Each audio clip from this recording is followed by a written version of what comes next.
LG सरकार को कितने नंबर देते हैं आप 10 में से काम कर? 0 0 0। 10 वर्षों में सिर्फ जो है लूट खसूट हुई है, यहाँ इस रियासत को लूटा गया है। तो लगता है सीएम एक कमजोर सीएम है उमर अब्दुल्ला। अब्दुल्ला साहब की जात का ताल्लुक है, इज वेरी स्ट्रांग, वो कमजोर नहीं है। कश्मीर में ड्रग रैकेट बढ़ रहे हैं, ये पार से पीओके से वहां से हो रहा है, तो ये बॉर्डर पार से ही आता है मैक्सिमम। क्या अभी भी सड़कों का नेटवर्क कश्मीर में वैसा नहीं बन पाया है कि जैसी बात होती है नया कश्मीर बनाने के लिए? रोजमर्रा ट्रैफिक जो है बढ़ता जा रहा है, रोड्स उस हिसाब से नहीं है। आपको लगता है कि कहीं ना कहीं रोड नेटवर्क खराब होने की वजह से ही मिलिटेंसी या बाकी चीजें भी हुई? डेवलपमेंट के हवाले से सबसे पहले जो है रोड नेटवर्क का हर कम्युनिकेशन वो बहुत जरूरी है। लड़ तो अब रहे हैं, आवाज भी उठा रहे हैं, लगता है कि हो पाएगा जल्दी? देखिए इंशाल्लाह रहमान, उम्मीद पे दुनिया कायम है, ना उम्मीद ही शिरक है। हमारे साथ नेशनल कॉन्फ्रेंस के सीनियर लीडर और लोलाब से एमएलए कासिर जमशेद लोन साहब हैं, जिन्होंने आज 4 लेनिंग का इशू उठाया और खास तौर पे मोदी सरकार हमेशा 4 लेनिंग की बात करती है या रोड नेटवर्क की बात करती है कि कन्याकुमारी से कश्मीर तक 4 लेनिंग करनी है और अब आखिरी पड़ाव बचा हुआ है। तो इनसे पूछते हैं कि आखिर क्या सड़क नेटवर्क अभी भी कश्मीर में कमजोर है और किस तरह से उसके ऊपर जो है काम चल रहा है। लोन साहब, कश्मीर का आपने इशू उठाया कि बारामूला वाली रोड जो है अभी भी 4 लेनिंग का काम वो है पूरा नहीं हुआ, तो क्या अभी भी सड़कों का नेटवर्क कश्मीर में वैसा नहीं बन पाया है कि जैसी बात होती है नया कश्मीर बनाने के लिए?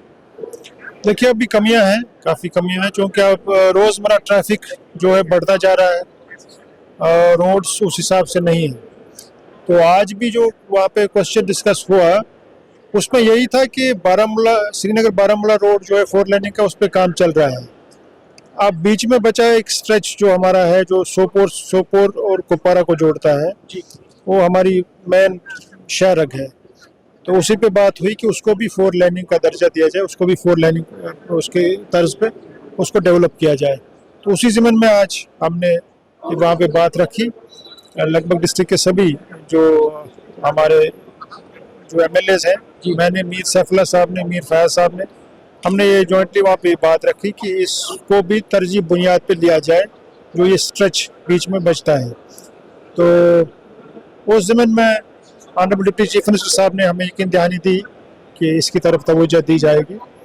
आपका जो एरिया है लाइन ऑफ कंट्रोल के साथ लगता हुआ एरिया है, फार फ्लंग एरिया है, आपको लगता है कि कहीं ना कहीं रोड नेटवर्क खराब होने की वजह से ही मिलिटेंसी या बाकी चीज़ें भी हुई, और अगर ये प्रॉपर नेटवर्किंग सही रहती तो जो अनएम्प्लॉयड यूथ उस तरफ जाता था वो कम से कम अपने काम पे आता? और एक मतलब रोड नेटवर्क बहुत मैटर करता है किसी भी एरिया में पीस लाने को। देखिए जहाँ तक ताल्लुक है हमारे डिस्ट्रिक्ट का, लास्ट डिस्ट्रिक्ट है डिस्ट्रिक्ट कुपवारा, और जाहिर सी बात है जो आपने सही बात कही कि ये जो है बॉर्डर लगता है, लाइन ऑफ कंट्रोल के साथ जुड़ता है। और मिलिटेंसी का जहाँ तक हम देखें तो हमारा डिस्ट्रिक्ट ज़्यादा हिट हुआ है, बहुत ज़्यादा हिट हुआ है। इस वक्त भी अगर हम देखें तो दूसरी वबा जो है ये ड्रग्स की फैली हुई है। तो लिहाजा अगर आपने परसों भी मैंने यहाँ पे बात रखी जब यूथ सर्विस एंड सपोर्ट्स की ग्रांट्स पे भी हाउस में, रोड नेटवर्किंग ऐसे इलाकों में होना बहुत जरूरी, मतलब डेवलपमेंट के हवाले से सबसे पहले जो है रोड नेटवर्क का हर एक कम्युनिकेशन वो बहुत ज़रूरी है हर एक लिहाज से। जिस तरह से central defence point of view से भी ये बड़ा इंपॉर्टेंट है, क्योंकि बॉर्डर एरिया है हमारा। दूसरा जो है वहाँ पे तवज्जो देने की ज़रूरत है, क्योंकि लोगों की इकनॉमी को बूस्ट करने के लिए टूरिज्म की तरफ बड़ा स्कोप है, उससे एम्प्लॉयमेंट भी जनरेट होगी। तीसरी सबसे बड़ी बात जो है, जो मैंने परसों यहाँ रखी, कि इस ड्रग्स, इस वबा से बाहर रखने के लिए नौजवान को। और दूसरा जो इस वक्त जो आजकल के बच्चे हैं ये बिल्कुल कमरों में बंद हो गए, मोबाइल के साथ, टैब्स के साथ, टीवी के साथ, एक्टिविटीज कम है, टीवी के साथ, तो वो कहीं ना कहीं उसका भी एक असर है जो फिर बाद में ये ड्रग्स की तरफ जाते हैं। तो वही मैंने बात रखी कि सपोर्ट्स की तरफ ज़्यादा तवज्जो देने की ज़रूरत है। जो आउटडोर एक्टिविटीज़ हैं तो उसमें यूथ सर्विस एंड सपोर्ट्स का बड़ा अहम रोल बनता है, उससे हम इन बच्चों को जो है उस चीज़ से बाहर। अगर हम ड्रग्स की बात करें, आपने बहुत सही इशू अंदर भी उठाया था असेंबली में भी, और ड्रग्स इस समय सबसे बड़ा मैनेस है जेएंडके में, मतलब आप ये कह सकते हैं नार्को टेररिज्म है। आपको क्या लगता है जो कश्मीर में ड्रग रैकेट बढ़ रहे हैं ये पार से पीओके से वहां से हो रहा है या फिर पंजाब की तरफ से उधर जा रहा है, क्या लगता है आपको? देखिए लिंक्ड है सारा, क्योंकि बाहर से ही ज़्यादा आता है। तो जो काफ़ी बार जो अभी सीज भी किया गया काफ़ी दफ़ा जो है, तो ये बॉर्डर पार से ही आता है मैक्सिमम। तो लिहाजा ये मेनेस जो है ड्रग में, मैं समझता हूँ ये बहुत बड़ा चैलेंज है पूरी हमारी सोसाइटी के लिए। लिहाजा इसमें हर एक का रोल बनता है, चाहे वो पॉलिटिकल साइड से हम देखें, पॉलिटिशियंस हो या ब्यूरोक्रेसी हो, या मैं आपकी बात करूंगा सहाफत से ताल्लुक रखते हैं, गर्ज की सोसाइटी के हर एक सेक्शन को जो है अपनी जिम्मेदारी। ऐसा तो नहीं है जो OGW नेटवर्क है, स्लीपर सेल्स हैं, ये ड्रग्स का भी काम करने लगे हैं, ड्रग्स से भी जो है युवाओं के ऊपर जो है अटैक करने लगे? देखिए, अब चूंकि ड्रग्स में अब ये एक बहुत बड़ा कारोबार भी है जी। वो भी एक, क्योंकि पैसा है, इजी पैसा है, वो भी जाहिर सी बात है वो अट्रैक्ट करता है। जो अनएम्प्लॉयमेंट है, जो बेकार बैठा है बच्चा, या तो वो जाहिर सी बात है उसको अट्रैक्ट करता है। उसके लिए सबसे जरूरी है यूथ को स्पोर्ट्स मिले, एंटरटेनमेंट मिले। तो आपको लगता है कश्मीर में एंटरटेनमेंट के साधन थोड़े आने चाहिए, मॉल्स खुलें, थिएटर्स खुलें, ताकि जो बाकी देश की तरह यूथ वहाँ का भी जो है वो उसमें इन्वॉल्व? बिल्कुल वही वही मेरे कहने का वही मकसद है कि जितनी भी एक्टिविटीज ज़्यादा होंगी, स्पोर्ट्स का ज़्यादा स्कोप है, तो उतना उनको उस चीज़ से दूर रख सकते हैं।